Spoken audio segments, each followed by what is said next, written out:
বন্ধুরা আমি এসে গেছি এখন মনসা মায়ের মন্দির। দেখতে পাচ্ছেন আপনারা, এটি একটি জাগ্রত মায়ের মন্দির। বহু দূর থেকে লোক আসেন এখানে পুজো দিতে। আমি আর একটু কাছে নিয়ে গিয়ে আপনাদেরকে দেখাবো।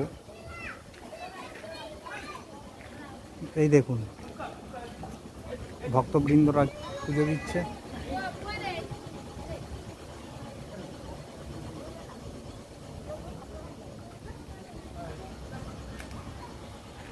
মনসা মেলা পরের মঙ্গলবারে রয়েছে, আপনারা অবশ্যই এখানে পুজো দিতে আসবেন। এখানে সবার কামনা পূরণ হয়, আপনারা অবশ্যই আসবেন।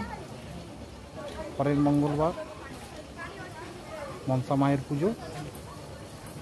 আমার পরের ভিডিওতে আপনারা দেখবেন মেলার যে সরঞ্জাম এবং যে মাঠটিতে মেলা হবে সেই মেলাটির ভিডিও আমি পোস্ট করব।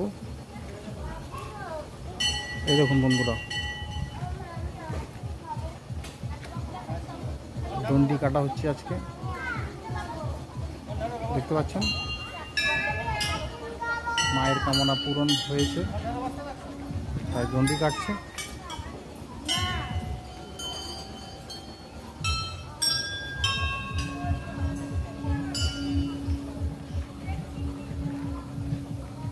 ভিডিওটা অনেক লং হয়ে যাবে, তাই এখানেই শেষ করলাম বন্ধুরা।